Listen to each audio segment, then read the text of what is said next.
தயிர் பச்சடி ரொம்ப நல்லாயிருக்கும். தயிர் பச்சடி வச்சுருக்கேன். சர்க்கரை நோயாளிகளுக்கும் பசி ரொம்ப நேரத்துக்கு தாங்கும், ஹெல்த்தியானதும் கூட. இப்போ எப்படி செய்யுதுன்னு பார்க்கலாம். கோதுமை மாவு 1 கப் எடுத்துருக்கேன். இந்த மாவுக்கு தேவையான அளவுக்கு உப்பு, 1/4 ஸ்பூன் மஞ்சள்தூள், 1/4 டீஸ்பூன் மிளகாத்தூள். இதில் 1 ஸ்பூன் மட்டும் ஆயில். வார்ம் வாட்டர் சேர்த்துக்குவோம். கை பொறுக்கிற சூட்டில் வார்ம் வாட்டர்.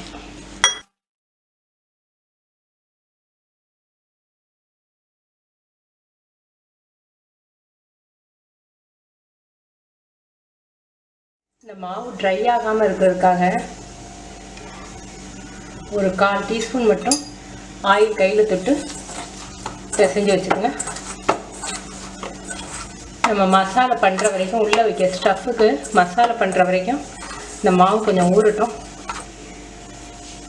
பாசி பயறு 1 கப் எடுத்து ஊற வச்சு நைட்டு ஃபுல்லாக ஊற வச்சுருக்கேன். தண்ணி இழுத்துட்டு இப்போ வேக விட போகிறோம். தேவையான அளவுக்கு உப்பு, 2 கப் தண்ணி ஊற்றிருக்கேன்.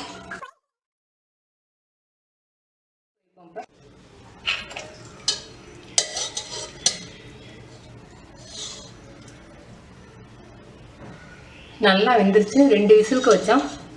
இப்போ தண்ணியை இழுத்துட்டு இதை எடுத்துருவோம். இப்போ நல்லா தண்ணியை இழுத்துட்டோம். கொஞ்சம் கூட தண்ணி இல்லை.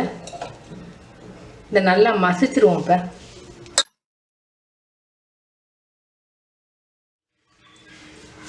எப்படி இருக்குன்னு பாருங்க. எண்ணெய் 1 ஸ்பூன், சீரகம் 1/2 ஸ்பூன், கடுகு 1/4 ஸ்பூன், பூண்டு நறுக்கின பூண்டு 1 ஸ்பூன், வெங்காயம் 1 வெங்காயம், கறிவேப்பிலை கொஞ்சம் நறுக்கி வச்சுருக்கேன், மஞ்சள்தூள் ஒரு 1/4 டீஸ்பூன், மிளகாத்தூள் ஒரு 1/2 டீஸ்பூன். உங்களுடைய காரத்துக்கு தகுந்த அளவுக்கு நீங்கள் கூட்டி குறைச்சிக்கோங்க. நம்ம பாசி பயறு வேக வைக்க ஏற்கனவே உப்பு சேர்த்துருக்கோம். அந்த உப்பு பத்தலை, அதனால் கொஞ்சம் சேர்த்துக்கிறேன். இப்போ நம்ம வேக வச்சு மசிச்ச பாசி பயறு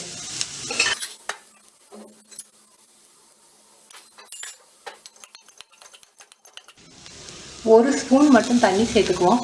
அது மசாலா மாதிரி உருட்ட வரணும்.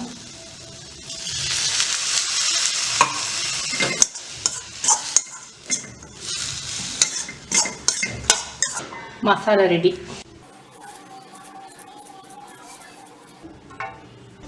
மசாலையும் ரெடி. இப்போ நம்ம சப்பாத்தி தேய்க்கலாம். நிறைய பேர் மசாலா வச்சு எங்களுக்கு ஃபில் பண்ணும்போது மசாலா பிரிங்கிட்டு வந்துடுதுன்னு சொல்கிறாங்க. அவங்களுக்காக இந்த மாதிரி செய்யலாம்னு உங்களுக்கு காமிக்கிறேன். இந்த மாதிரி செய்யலாம். இந்த ஓரம்லாம் நல்லா ப்ரெஸ் பண்ணி விட்ருங்க.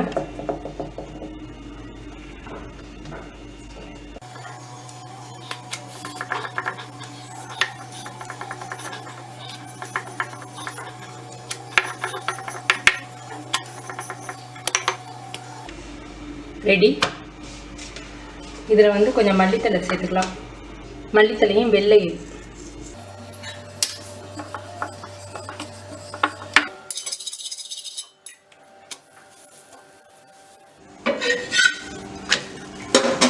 பிகினர்ஸ்க்காக இதை சொல்கிறேன். அதாவது நான் வந்து ஒரு உலக்கு, அதாவது ஒரு ஆளாக்கு மாவு எடுத்துருக்கேன். 200 கிராம். ஒரு உலக்கு மாவுக்கு, அதாவது 200 கிராம் மாவுக்கு 6 சப்பாத்தி வரும். மீடியம் சைஸ் சப்பாத்தி 6 சப்பாத்தி வரும். நீங்கள் சின்னமாக போட்டிங்கன்னா 7 சப்பாத்தி வரும். நம்ம ஸ்டஃப்டு சப்பாத்தி போடுறதுனால ஸ்டஃப்டு சப்பாத்தி வந்து சின்னமாக போட்டிங்கன்னா 4 வரும், பெருசாக போட்டிங்கன்னா 3 வரும். இதுக்கு குருமா மாதிரி வச்சிங்கன்னா ஹெவியாக இருக்கும். சட்னி வச்சாலும் உங்களுக்கு வந்து டேஸ்ட்டாக இருக்காது. இது மசாலா நம்ம உள்ளே வச்சுருக்கிறதுனால தயிர் பச்சடி தான் ரொம்ப டேஸ்ட்டாக இருக்கும்.